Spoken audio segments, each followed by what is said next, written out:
지금 방송에서 제공하는 투자 정보는 투자 판단에 대한 조언입니다.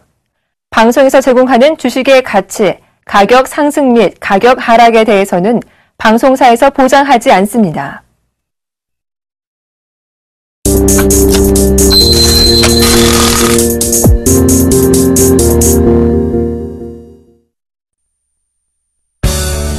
자꾸 빠지는 수익률에 주식 투자가 힘드세요? 이제 힘든 주식 투자는 그만. 차트 속 마디를 알면 누구나 가능한 쉽고 정확한 주식 투자. 마디매매 창시자 정재훈 멘토와 함께라면 당신의 수익률도 달라질 수 있습니다.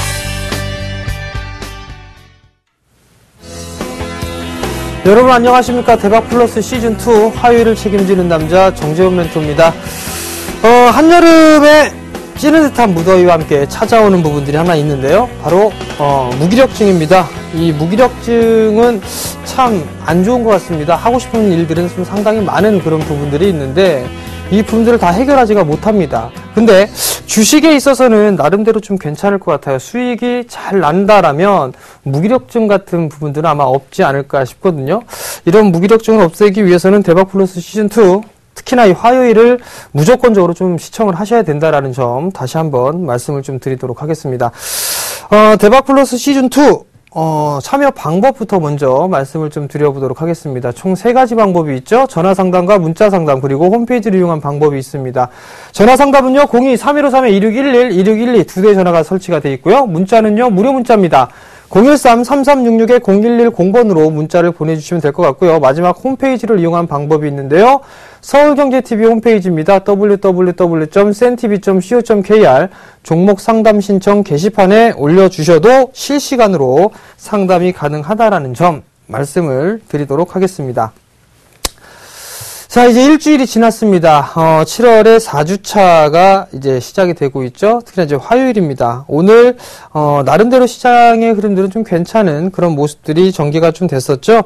거래소 시장 같은 경우는 2030포인트 이제 눈앞에 두고 있는 그런 상황입니다. 2028.93포인트 약 0.52% 상승 마무리가 됐고요. 코스닥 같은 경우는 564.93포인트 약 0.57% 상승 마무리가 좀 됐습니다.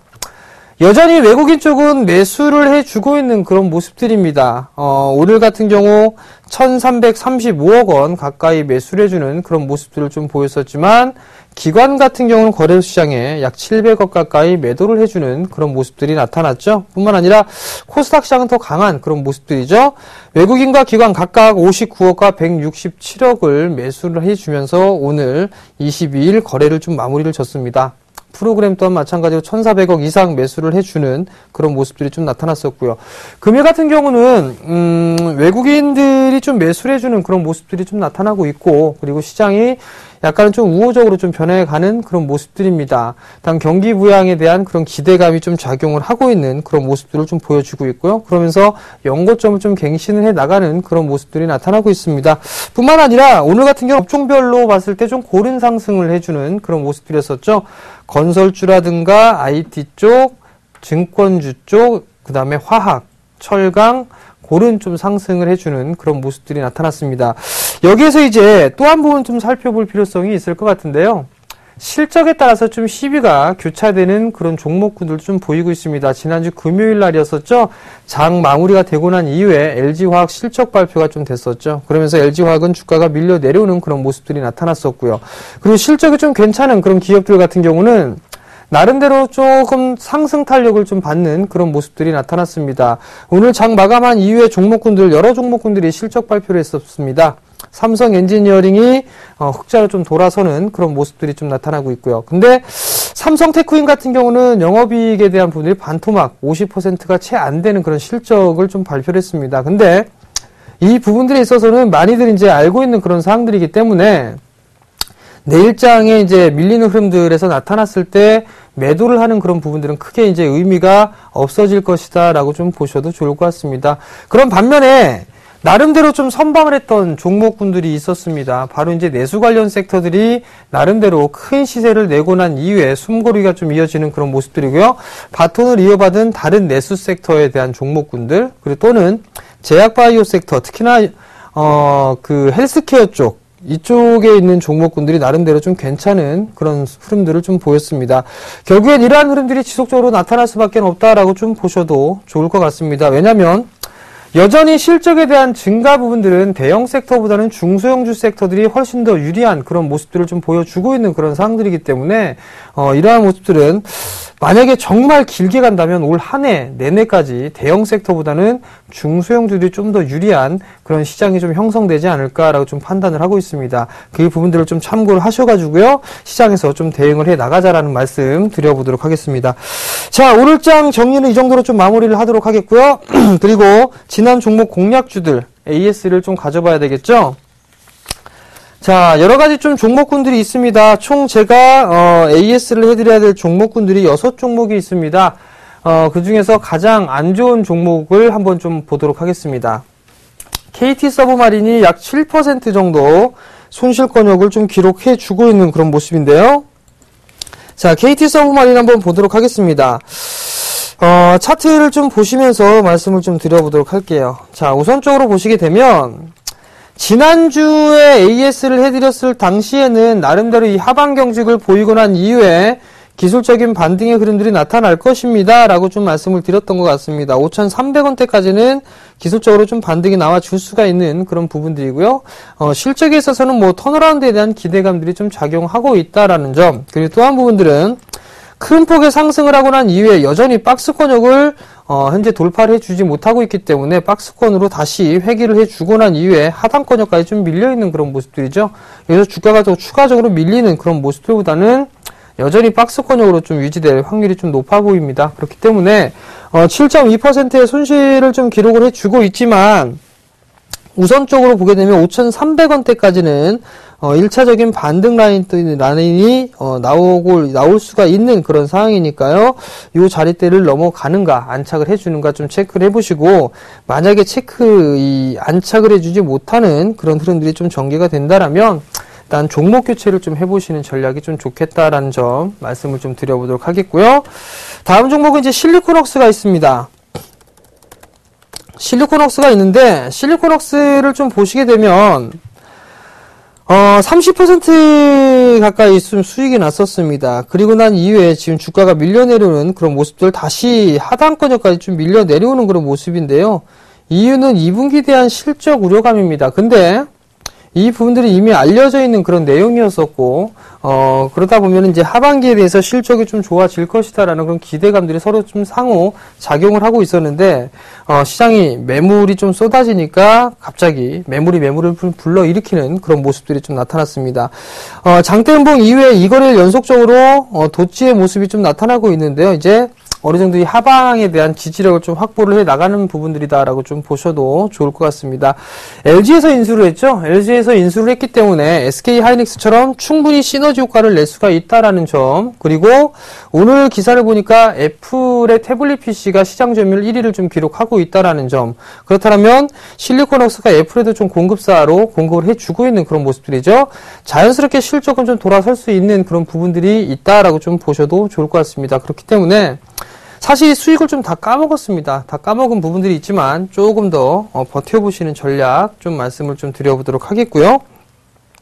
그 다음에 약간의 수익이 나고 있는 KG ETS가 있습니다. KG ETS 같은 경우 이제 바닥을 다져놓고 난 이후에 이제 재차 상승 시도가 좀 나와 줄 수 있는 그런 모습들이 보여지고 있는데요. 결국은 좀 여유있게 보게 된다라면 지금 이 5,500원대, 5,600원대 이 전고점 라인대 있죠? 이 자리대는 충분히 좀 넘어갈 수 있는 그런 모멘텀을 가지고 있다라고 좀 보셔도 좋을 것 같습니다. 결국엔 조금 시간을 여유있게 보느냐 아니면 좀 짧게 보느냐에 따라서 좀 달라질 것 같은데요. 이 종목은 충분히 좀 투자를 해볼 만한 그런 가치가 있기 때문에 일단 조금 더 끌고 가보시는 전략 좀 말씀을 드리도록 하겠고요. 그 다음에 이제 중앙백신 있죠? 더 이상 테마주가 아니다라는 부분들 좀 말씀을 드렸을 겁니다. 전고점 자리대 15,000원 자리대를 달성을 하고 난 이후에 목표가를 조금 더 높였었죠. 16,500원 자리대로 좀 높였었습니다. 근데 오늘 단기적으로는 지금 한 2주에서 3주 가까이 횡보를 해주고 있는 그런 모습들이 좀 나타나고 있죠. 저점은 조금씩 낮아지고 있는 그런 모습들이 나타나고 있는데 14,700원 자리대죠. 이 자리대가 이탈되게 되면 그냥 이익 실현을 좀 해주고 난 이후에 눌림목 뒤에 다시 한번 매매를 해볼 수 있는 전략 좀 말씀을 드려보도록 하겠고요. 자, 다음 종목은 바이넥스입니다. 바이넥스 같은 경우는 저점과 고점이 꾸준하게 높아지고 있죠. 개인적으로는 8,400원짜리 때는 충분히 넘어갈 수 있다라고 좀 보고 있습니다. 그렇기 때문에 추세적으로 좀 대응을 하시는 분들이라면 이 하단권역까지는 쉽게 깨질 자리대는 아닌 것 같습니다. 그러니까 이렇게 추세적으로 대응을 해 나가시는 전략 좀 말씀을 좀 드려보도록 하겠고요. 그리고 마지막으로 이제 다산네트워크스가 있죠. 자, 다산네트워크스가 있는데 최근 들어서 급등이 좀 나와주는 그런 모습들이었었죠. 8,500원대까지 상승을 해주는 그런 모습이었습니다. 수익률로 약 한 40% 가까이 수익이 좀 발생을 하고 있는 그런 상황들인데 목표가는 제가 10,000원을 좀 잡아드렸습니다. 10,000원을 좀 잡아드렸는데 여전히 성장할 수 있는 그런 모멘텀들이 좀 많이 있다라는 거, 일본 시장에서 좀 잘 나가고 있는 그런 상황들이고요. 중화권 쪽에서도 나름대로 이 성장을 좀 지속해 나갈 수가 있다라는 점, 요 부분들이 이 다산네트워크스가 성장할 수 있는 그런 모멘텀이다라고 좀 보셔도 좋을 것 같습니다. 특히나 한 가지 팁을 더 말씀을 드리자면 중국 소매 판매 그 부분들을 좀 살펴보게 되면 많이 늘어난 쪽 섹터가 있습니다. 그 중에 하나가 화장품이고요. 그 다음에 하나가 통신 장비 쪽입니다. 평균치보다 훨씬 더 높은 거의 2배수 가까이 33%가 증가되는 그런 모습들이 나타났거든요.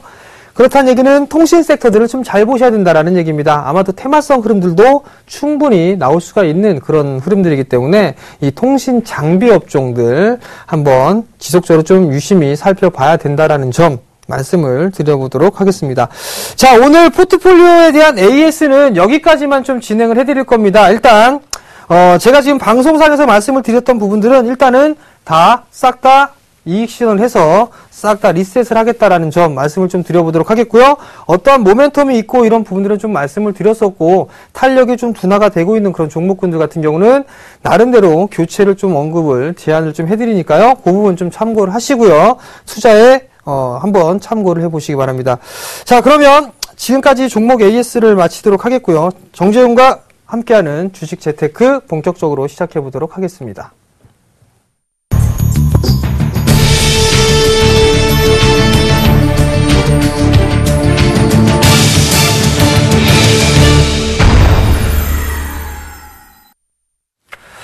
네, 좀 딱딱하게 좀 진행을 했었습니다. 정재훈 멘토와 함께하는 주식 재테크.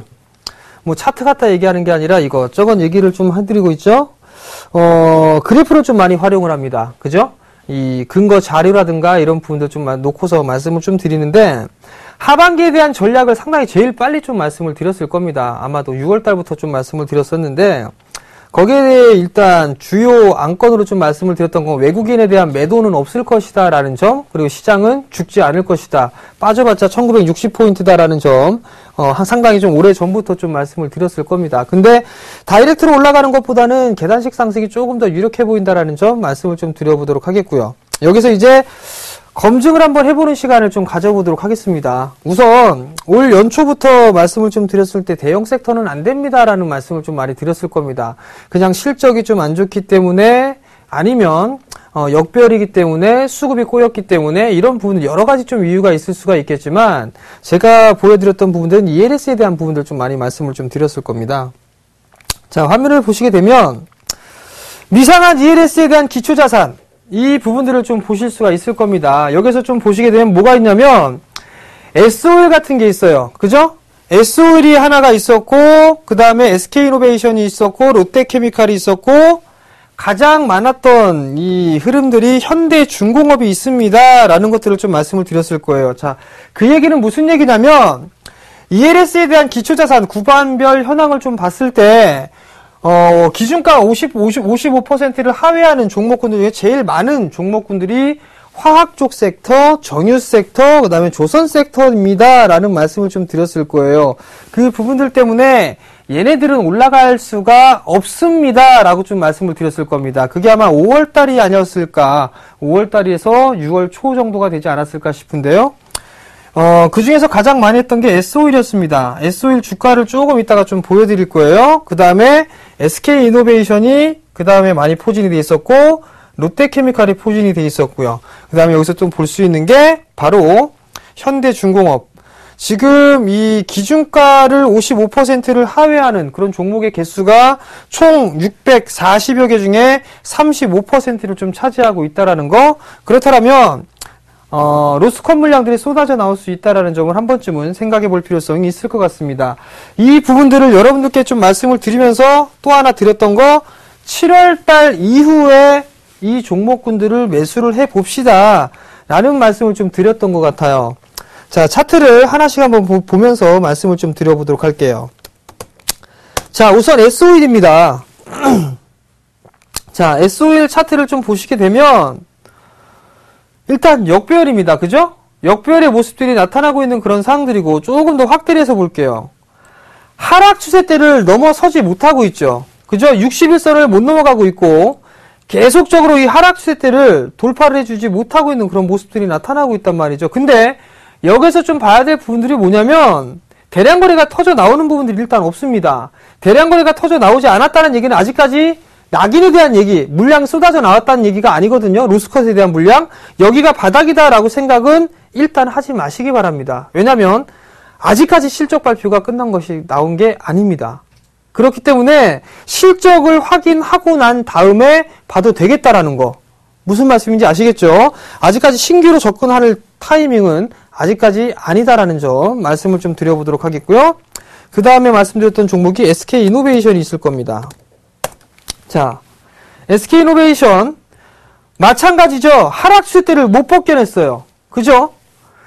누누이 추세에 대한 말씀을 좀 드렸을 겁니다. 기술적 분석 그냥 참고적으로 볼 수 있다라는 부분들을 좀 말씀을 좀 드렸었지만, 여기서 좀 봐야 될 부분들은 뭐가 있냐면, 하락 추세대를 넘어서는 모습들이 나타나줘야지만 비추세가 나오거나 아니면은 상승 추세를 넘어가거나 이 자리대를 좀 말씀을 드렸을 겁니다. 근데 SK이노베이션 같은 경우는 조금 틀리죠. 뭐가 틀리냐면 거래량 자체가 틀립니다.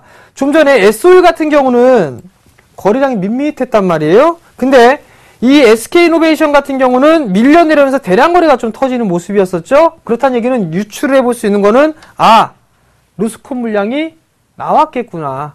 그 부분들을 생각해 볼 수가 있단 말이죠. 근데 여전히 하락 추세대를 못 벗겨냈기 때문에, 또 실적 발표를 안 했기 때문에 이 종목은 지금 당장은 접근할 타이밍이 아니다라는 점 기억을 하시고요. 그 다음 종목은 뭐가 있을까요? 롯데케미칼 한번 보죠.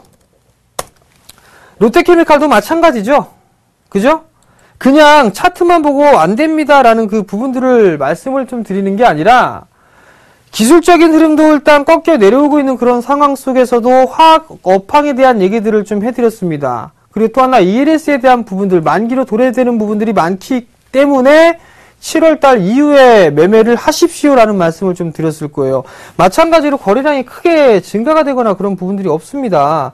또 하나는 LG화학이 실제 이렇게 썩 좋지가 않게 나왔습니다. 근데 다른 섹터들, 이 롯데케미칼이나 금호석유화학이나 다른 기업들이 실적이 서프라이즈가 나올까요?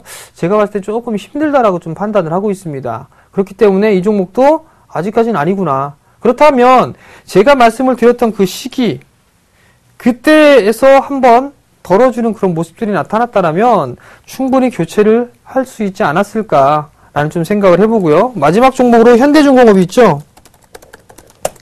자, 현대중공업 신저가죠. 신저가 16만 1,500원.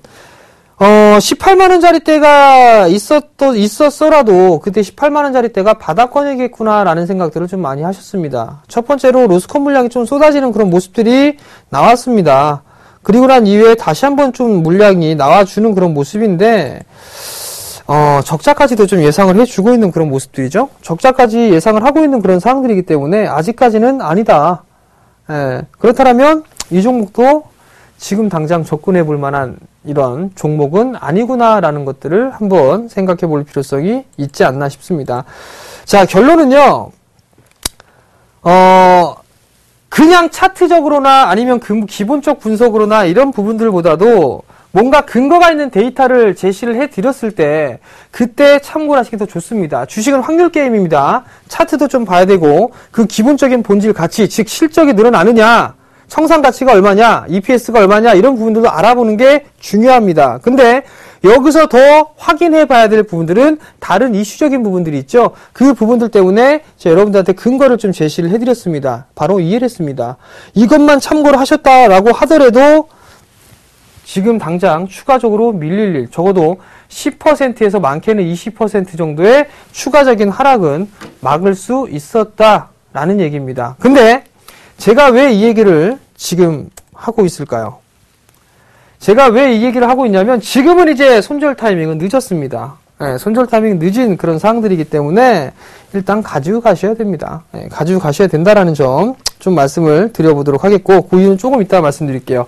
자, 그 다음 원달러 환율에 대한 부분들 좀 말씀을 드렸을 겁니다. 근데 지가 많이 올라야 1,040원에 1,050원일 겁니다 라는 말씀을 좀 드렸을 거예요. 근데 1,030원대 중반권역까지 올랐다가 다시 이제 밀려 내려오는 그런 모습들이 나타나고 있죠. 근데 여기서 생각해 볼 수 있는 시나리오가 좀 있습니다. 저는 여기서 바로 1,000원 깨고 내려갈 것이다 라고 보여지진 않거든요. 왜냐면 길게 빠졌기 때문에 1, 2, 3는 나와줘야 되거든요. 그 시기를 좀 살펴보게 되면 다음 달 금리 인하 얘기가 좀 나오고 있습니다. 금리 인하 얘기가 나오고 있는데 그 시기 때쯤, 다음 달 정도가 되겠네요. 그 시기쯤 한번 바닥을 다지면서 다시 한번 1,040원에서 50원 정도 때까지 기술적인 반등? 요 정도가 좀 나오지 않을까 싶습니다. 그렇다는 얘기는 무슨 얘기를 하느냐? 경기 민감주들이 다시 한번 또 얘기가 나옵니다. 수출주들이 밀려 내려오고 있기 때문에, 원달러가 밀려 내려오고 있기 때문에 수출주에 비상이 걸렸다라는 거. 그게 맞는 얘기가 뭐냐면 원달러 환율과 현대차의 주가 추이를 보시게 되면 같이 움직이는 그런 모습들이 나타납니다. 자, 보시게 되면 원달러 환율이 지속적으로 약세, 강세의 흐름들을 좀 보이고 있는 그런 모습들 속에서 현대차 같은 경우도 같이 한번 밀려 내려오는 그런 모습들이 나타나고 있고요. 또 하나는 반등, 원달러 환율이 반등이 나오니까 현대차에 대한 주가도 반등이 좀 나와주고 있다는 모습이거든요. 그렇다는 얘기는 원달러 환율이 다시 움직였다가 눌림 조정을 줬을 때 경기 민감주도 한번 같이 눌림 조정이 나올 겁니다. 그리고 나서 다시 한번 튈 때, 그때는 상승 N자형에 대한 목표치가 좀 나올 수가 있겠죠. 그 부분들을 판단을 하시면 될 겁니다. 이렇게 좀 체크를 해보시면 좀 되겠다라는 점 말씀을 좀 드리면서 다음으로 넘어가도록 하겠는데요. 자, 이제부터 시작입니다. 코스피 지수가 하락을 하면서 어느 정도 많이 빠졌어요. 많이 빠졌었는데 이제는 좀 제한했던 이 제한적인 하락을 했다라고 좀 보셔도 좋을 것 같습니다. 자, 화면을 좀 보시게 되면 올 연초부터 시작해서 5월 말까지의 흐름들을 좀 보시게 되면 주가가 많이 빠졌어요. 대표적으로 많이 빠진 게 다 빠졌습니다. 다 싹 다 안 빠진 게 없어요. 안 빠진 거 요거 하나 있네요. 그죠? 필수 소비재만 안 빠졌어요. 헬스케어 같은 경우는 5월 달까지는 상승을 해줬었는데 조금 밀려 내려왔고요. 유틸리티 섹터도 다시 한번 올랐다가 5월 하순 이후에는 밀려 내려왔었죠. 근데 여기서 보시게 되면 금융 쪽, 그 다음에 소재, 산업재, 요런 쪽 섹터들은 보시게 되면 5월 말까지 해서 지속적으로 좀 하락을 해주는 그런 모습들이 나타났는데, 즉 하락폭이 좀 상당히 컸다는 얘기입니다. 근데 5월 말 6월 달로 접어들어서부터는 하락에 대한 폭이 제한되어 있다라는 얘기입니다. 즉 하락 추세대를 마무리를 지고 이제 횡보를 좀 해나가는 그런 모습들이다라고 좀 보셔도 좋지 않을까 싶은데요. 이 얘기가 무슨 얘기냐면 올 연초에 시작을 해서 주가가 좀 많이 밀려 내려왔단 말이에요. 근데 이거를 그냥 그림으로 좀 그려보게 된다라면 주가가 많이 빠졌습니다. 근데 5월 31일 기점으로 해서, 즉 5월 36월 달이겠죠. 6월 달로 하면서 이 하락에 대한 각도 자체가 상당히 좀 완만해지고 있다라는 거, 완만해지고 있다라는 얘기, 또는 상승으로 반전해주고 있다라는 얘기는 하락 추세대를 넘어갔다라는 얘기입니다. 하락 추세를 넘어갔다라는 얘기는 이제는 비추세, 즉 횡보 아니면 상승을 해줄 수 있겠구나라는 얘기죠. 그렇다면 지금 자리대에서는 손절할 필요성이 없겠다라는 얘기입니다. 기술적인 반등을 이용해서 시장과의 타협점을 찾아야 된다라고 좀 먼저 말씀을 좀 드려보도록 하겠고요. 여기서부터 이제 조건 들어갑니다. 자, 첫 번째 조건입니다. 첫 번째 조건은요, LG화학을 좀 보시면 돼요. LG화학이 지난주 금요일 날 실적 발표를 했습니다. 실적 발표했는데 안 좋게 나왔죠. 안 좋게 나왔습니다. 다음 주 월요일 날 어떻게 됐죠? 4% 정도 하락했습니다. 월요일 날 4% 정도 하락 마감을 했었죠. 그리고 나서 오늘 흐름 어때요? 큰 폭은 아니지만 도치형의 브레이크 모형이 걸렸습니다. 도치형 캔들의 모습들이 좀 나타났었죠? 그죠? 요거를 생각하시면 돼요. 그러면 단적인 예로 오늘 같은 경우 보게 되면 삼성 엔지니어링 실적 발표를 했습니다. 턴어라운드 했죠? 턴어라운드가 했다라는 얘기는 실적이 돌아섰다는 얘기잖아요. 그러면 이 친구 같은 경우는 기술적인 반등의 흐름들이 나올 수 있다라는 거, 요걸 체크를 해보시면 될 것 같고요. 또 하나는 삼성테크윈이 영업이익 50% 이상, 53% 정도 급감을 했다라는 얘기가 있었죠. 그러면 내일 아마도 삼성테크윈이 좀 밀릴 수가 있겠죠? 그렇다면 밀려 내려오고 난 다음에 다시 한번 반등이, 기술적인 반등의 흐름들이 나올 수가 있겠구나라는 겁니다. 결국 무슨 얘기냐면 실적 발표가 끝난 주식들만 보세요. 내가 지금 경기 민감주들 밀려 내려오고 있는 그런 주식들을 갖고 계시다라면 실적 발표를 할 때까지 일단 갖고 계십시오. 갖고 계신 다음에 그 실적이 안 좋다라고 해서 밀려 내려오게 된다라면 한 번쯤은 과감하게 추가 매수 타이밍도 한번 잡아볼 필요성도 있다라고 좀 생각을 합니다. 왜냐하면 이미 실적이 안 좋은 것들은 다 알고 있습니다. 안 좋은 건 알고 있는데 만약에 어닝 쇼크가 나가지고 쩌마한 가루 가거나 그러면 추가 매수는 힘들겠죠. 근데 영업이익이 좀 감소라는 흐름들이 나오면서 밀려 내려오게 된다라면 기술적인 반등 또한 마찬가지로 나올 수가 있다라는 거, 그 부분들을 좀 체크를 하시고요. 두 번째는요, 수급입니다. 수급. 자, 단적인 예로 ENS 만기가 많이 남아 있습니다. 대표적으로 말씀을 드렸을 때 SK이노베이션 얘기 말씀을 드렸었죠. 현대중공업 말씀을 드렸을 거예요. 현대중공업 말씀을 드렸었는데 얘 적자 예상되죠? 얘 적자 예상됩니다. 얘네들은 아직까지 하지 마세요. 얘네들은 7월 중에 실적 발표가 끝난다고 해도 얘네들은 건들지 마세요. 언제? 8월달. 8월달에 바닥을 확인하고 나서 신규로 접근해도 된다라는 거. 요 부분들만 기억하시면 될 것 같습니다. 결국 ENS 만기가 됐다라는 얘기는 로스컷 물량이 쏟아진다라는 건 기관 쪽에서 물량을 쏟아내겠다라는 얘기겠죠. 그걸 생각해 볼 수가 있겠죠. 그 얘기는 수급이 기관 쪽이 됐든 외국인들이 됐던 매수를 해주고 있는 그런 종목군들 위주로 보시면 되겠다라는 얘기입니다. 이 두 가지만 놓고 시장에 대해 좀 체크를 해보시는 전략이 좀 좋을 것 같고요. 여기에서 잡았다, 기술적인 반등이 나왔다고 해갖고 추세가 돌아가는 거는 결코 아니라는 거. 즉, 한 번쯤 덜어주고 난 다음에 다시 밑에서 잡아야 된다라는 거. 그러면 결국은 무슨 얘기냐면 한 번쯤은 끊어주고 나서 그 가격 조정을 받는 가격에서 주식의 수량을 늘리는 전략, 이걸 몇 번 해주는 모습들이 나타나줘야지만 그래도 빠져나올 수가 있거나 아니면 깔끔하게 정리를 하고 지금 최근에 올라갈 수 있는 그런 종목군들 위주로 접근을 해보시는 전략이 좋겠다라는 점 말씀을 좀 드려보도록 하겠습니다. 자, 최근에 중국에 대한 얘기들 좀 많이 나옵니다. 중국 소비에 대한 얘기들이 좀 많이 나오고 있죠. 그러면서 화장품 관련주들 많이 움직이고 있죠. 그 다음에 리움쿠첸 뭐 이런 종목군들, 소비와 관련되어 있는 종목군들이 많이 올라가고 있단 말이에요. 그럼 여기서 좀 보게 되면 왜 그럴까라는 것도 생각을 해보셔야 됩니다. 물론 중국 쪽도 우리 쪽과 마찬가지입니다. 내수에 대한 얘기들을 내수 확장, 이게 지금 포커스입니다. 돈을 많이 벌게끔 해서 소비를 좀 많이 해라.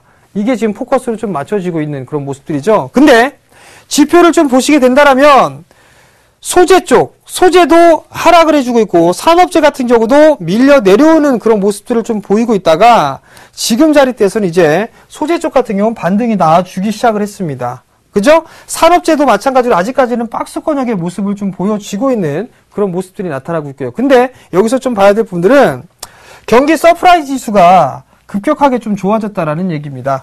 이 얘기는 이 중국 경기 서프라이즈 지수가 뭐냐면 지표, 예상치보다 훨씬 더 뛰어넘는 그런 지표가 좀 발표가 됐을 때 그거를 지수화한 게 경기 서프라이즈 지수다라고 좀 보셔도 좋을 것 같거든요. 근데 산업재 같은 경우는 어느 정도 박스권역 이제 더 이상 빠지진 않는단 말이에요. 그리고 소재 쪽 같은 경우는 기술적인 반등의 흐름들 완만하지만 상승을 해주고 있는 그런 모습들 같은 경우는 이제는 경기가 조금 더 회복 속도가 좀 빠르지 않겠느냐라는 부분도 좀 생각을 해볼 필요성이 있습니다. 아직까지는 명확하게 돌아섰다라고 좀 보기에는 힘듭니다. 그 힘든 부분들이 정책적인 흐름들만 보더라도 경기에 대해서 확장을 시키거나 설비 투자를 과감하게 늘린다거나 그런 부분들이 아니거든요. 그렇기 때문에 좀 전에 말씀을 드렸던 경기 민감주들 같은 경우 중국 시장이 돌아서는 흐름들이 나오게 된다면 그 종목군들도 나름대로 시장에 대한 의미 있는 반등이 나와줄 수 있는 그런 포지션이 전개가 될 수 있다는 점 포인트로 좀 맞추셔야 될 겁니다. 그렇게 된다면 어떤 부분들이 있느냐? 상승을 했었던 내수 섹터들이죠. 예를 들면 한국콜마, 코스맥스 이런 종목군들 한번 차트를 좀 하나씩 보면서 말씀을 좀 드려볼게요. 자, 최근에 잘 움직였던 화장품 종목군들 한번 보자고요. 한국콜마 같은 거 한번 볼게요. 자, 한국콜마 같은 경우를 보게 되면 여전히 잘 나가고 있습니다. 그죠? 여전히 잘 나가고 있는 그런 상황들인데 이제 상승에 대한 탄력이 조금 둔화가 되고 있는 그런 모습들이 좀 나타나고 있죠. 원달러에 대한 부분들 실적이 상당히 좀 뛰어나기 때문에 상승을 했단 말이죠. 근데 과도하게 좀 상승을 했기 때문에 어느 정도의 매물 수화 과정을 좀 진행된다라고 좀 보셔도 좋을 것 같습니다. 그렇다는 얘기는 이 자리대에 좀 따라 들어가긴 조금 힘들겠죠? 그 다음 종목군 한번 볼까요? 코스맥스 같은 거. 코스맥스 같은 경우는 이미 21선을 깨고 내려오는 그런 모습들이 나타났죠.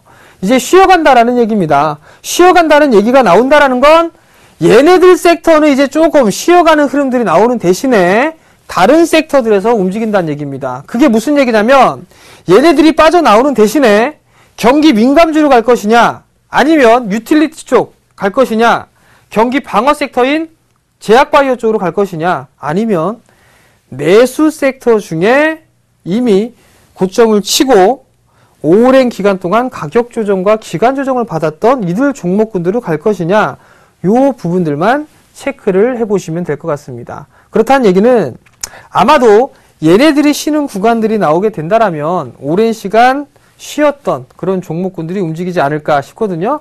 그 중에서도 중국 모멘텀을 여전히 가지고 있는 그런 기업들 뭐 대체적으로 보면 CJ 오쇼핑 같은 종목이 있을 겁니다. 자, CJ 오쇼핑 같은 경우 보시게 되면 어때요? 많은 상승을 해주고 난 이후에 큰 폭의 상승을 했죠? 그죠? 그리고 난 다음에 올해 연초에 43만원대를 찍어주고 난 이후에 매물 소화를 진행을 했습니다. 가격 조정과 기간 조정을 좀 받고 있는 그런 모습 속에서 박스권역을 넘어가려고 시도를 해주고 있는 그런 모습들이죠. 이러한 종목군들이 아마 바톤을 이어받는 모습들이 좀 전개가 되지 않을까 싶습니다. 바로 원화 강세 수혜주 내수 섹터에 대한 부분들 그리고 또 하나는 중국에 대한 모멘텀이 있는 그런 종목군들입니다. 물론 이러한 종목군들이 움직이는 흐름들이 나타날 것이고 CJ 쇼핑 말고 뭐가 있을까요? 근데 대충 뭐 이런 종목군들을 보시는 분들 계십니다. 어떤 종목이냐면 현대백화점 같은 거. 얘네들은 안 됩니다. 얘네들은 안 된다라는 거. 왜? 그게 무슨 얘기냐면 똑같은 유통업체란 말이에요. 똑같은 유통업체인데 현대백화점은 안 돼요. 근데 CJ 홈쇼핑은 됩니다. 왜일까요? 현대백화점은 직접 가서 사야 되잖아요. 근데 CJ 홈쇼핑은 TV 이렇게 보다가 마음에 들면 핸드폰 눌러서 하면 되잖아요. 그죠? 요즘엔 또 핸드폰으로 또 결제가 또 바로 됩니다. 그런 부분들, 온라인 쪽이죠? 온라인 쪽, 중국 시장 쪽에 대한 부분들. 그렇기 때문에 현대백화점 이런 거 말고 홈쇼핑 관련주. 그러면 또 하나, 여기에서 핸드폰으로 뭘 한다 그랬죠? 결제한다 그랬죠? 결제 관련주들, 요런 애들 좀 보셔야겠죠. 즉, 무슨 얘기냐면, 이 중국 소비로 인해서 여러 가지 패러다임들이 변화가 된다라는 얘기입니다. 이러한 종목군들도 한 번쯤 보셔야 된다라는 거, 순환 상승이 나올 수가 있다라는 거, 요 한 부리를 좀 두시고요. 그 다음, 두 번째는 저PBR 종목군들이 있었죠? 한국전력 같은 거 여전히 저평가입니다.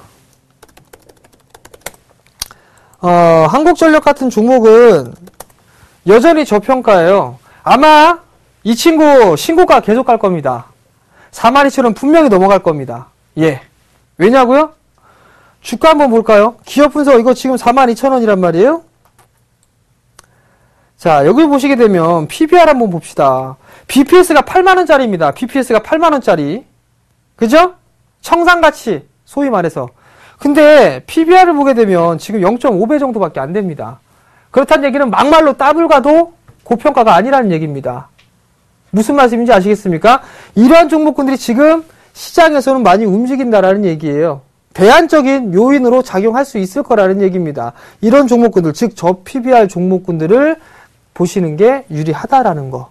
네, 그 부분 기억을 하시고요. 자, 다음 부분들은요. 주요국의 상장 주식이 전년 대비해서 증감률을 좀 보시게 된다라면 이게 외국인 쪽입니다. 외국인 쪽에 조금 덧붙여 드릴 그럴 부분들이 있어요. 이제 수급적인 부분들입니다. 홍콩, 중국, 노르웨이, 일본 얘네들이 많이 샀어요. 아랍에미레이트, 싱가폴까지 집어넣어 줍시다. 공통점이 있습니다. 공통점. 대부분 다 신흥국 쪽이죠? 그죠? 신흥국 쪽에서는 우리나라 주식을 매수를 했습니다. 선진시장은 매도를 했습니다. 제가 6월달, 5월달 하반기 시장 외국인에 대한 매도는 없을 것입니다. 라는 것들을 말씀을 드렸을 겁니다. 여기에서 와타나베 부인의 기환, 뭐 이런 얘기를 해드렸을 거예요. 또 하나는 얘네들이 큰손 국가들입니다.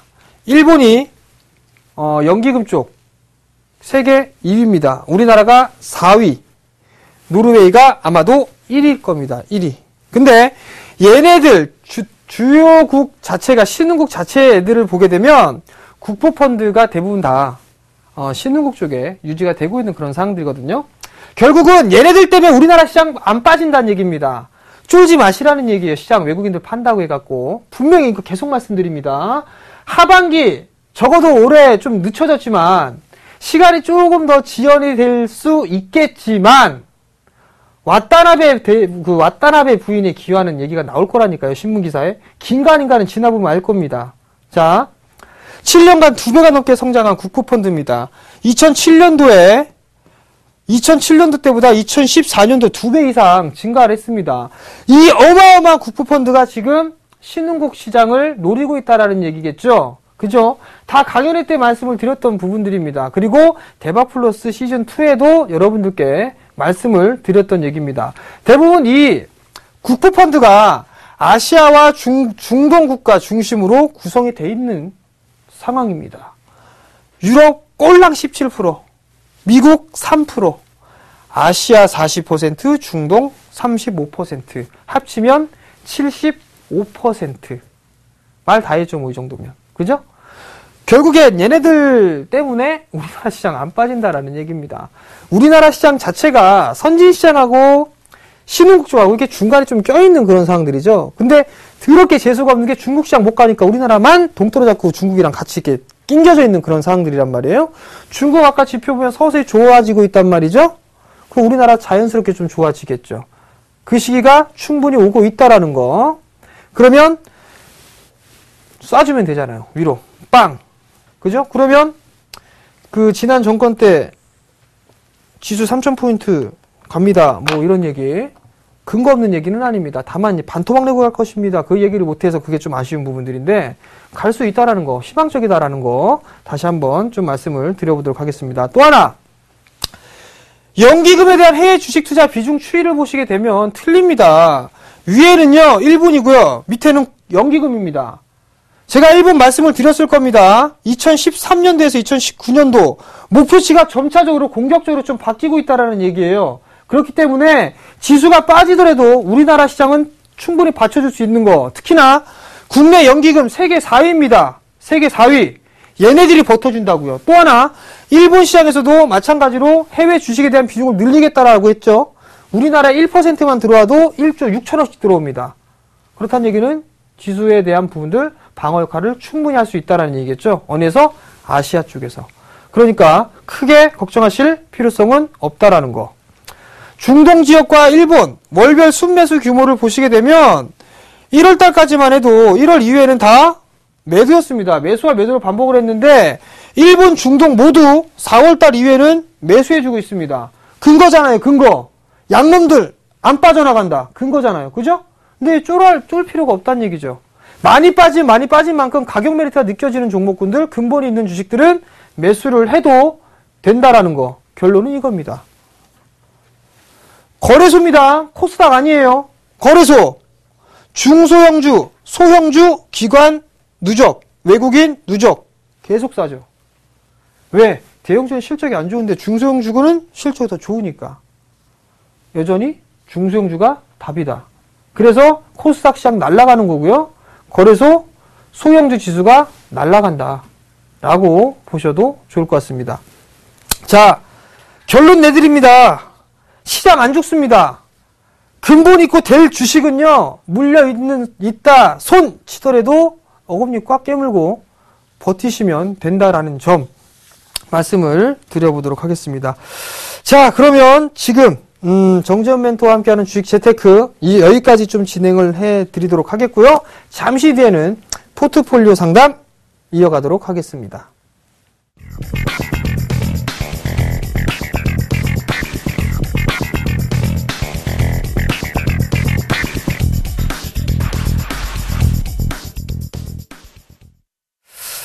자, 전화가 와 있는지 한번 전화를 받아볼게요. 자, 여보세요? 네, 여보세요? 네, 안녕하세요. 네, 안녕하세요. 고맙습니다. 네, 지금 총 5종목을 가지고 계세요. 예. 네, 제가 좀 하나씩 화면을 통해서 아마 나갈 겁니다. 네. 만도 13만 7천원에 30%, LG화학 예. 29만 3천원에 20%, 세아제강 12만 2천원에 20%, 대우조선해양 3만 3천원에 20%, 삼위각기 4,050원에 10% 이렇게 매수하셨어요. 네, 예, 예. 네, 맞으세요? 근데요, 오늘 만도가 14만 500원인가 할 때, 14만 원에 한 15%를 매도를 했어요. LG화학을 좀 더 살까 하고. 아, LG화학을 더 사실까 하고요? 네, 살까 하고, 만도가 이제 매수가 이상으로 올라왔길래, 그거 네. 하한가까지 참았는데, 네. 그래서 좀 팔고, 또 이 삼위각기는 계속 좀 매매를 했었어요. 네네. 네, 매매를 했다가, 4,200원에도 팔고 그랬는데, 또 다시 잡았는 게, 또 그렇게 올라가더니 도로 내려와가지고, 그것도 네. 오늘 한 5%는 매도를 했어요, 정가로. 아, 그러셨구나. 예. 그래도 짧게 이렇게 잘 하시네요. 아이, 잘 못해요. 자, 어머니 일단 만도를 좀 먼저 하나씩 좀 말씀을 드려볼게요. 예, 예. 만도가 기업 분할되는 거는 알고 계시죠? 예. 근데 만도가 성장성이 좀 있습니다, 어머니. 예. 알고 계세요? 네. 자, 만도가 자동차 부품주죠? 예, 예. 근데 빠진 이유는 기업 분할하기 때문에 빠진다라고 얘기를 했었잖아요. 그죠? 예. 근데 그 부분들에 있어서의 그 리스크적인 요인들이 일단 없어졌다라고 좀 보셔도 좋아요. 예. 가장 문제가 됐던 게 한라건설에 대한 얘기였었잖아요. 계속 예. 밑빠진 독에 물 붓기 형식으로. 그죠? 예, 그걸 예. 더 이상 안 하겠다라고 얘기를 했단 말이에요. 예. 그리고 또 한 부분들을 좀 보시게 되면 만도가 지금 이렇게 보시면 이런 부품들 내연기관도 이렇게 만들고 있거든요. 예. 근데 전기차예요. 옆에 있는 거는 예. 전기차 들어가는 것도 똑같습니다. 예. 이게 무슨 얘기냐면 지금 휘발유를 태워갖고 하는 이 내연기관이나 예. 전기차에 대한 들어가는 이 부분이야 똑같다는 얘기거든요. 예. 그러니까 이 만도는 성장성이 더 크다라는 거 일단 첫 번째로. 예. 두 번째는 만도가 현대기아차만 들어가는 게 아닙니다. 폭스바겐이라든가 아니면 현대기아차는 물론이고 이런 해외에 있는 유수 기업들에게도 지금 부품을 공급을 하고 있거든요. 네. 특히나 GM 같은 경우는 중국에 내년에 증설을 공격적으로 증설을 합니다. 예. 근데 거기에 주로 납품하고 있는 기업이 바로 만도예요.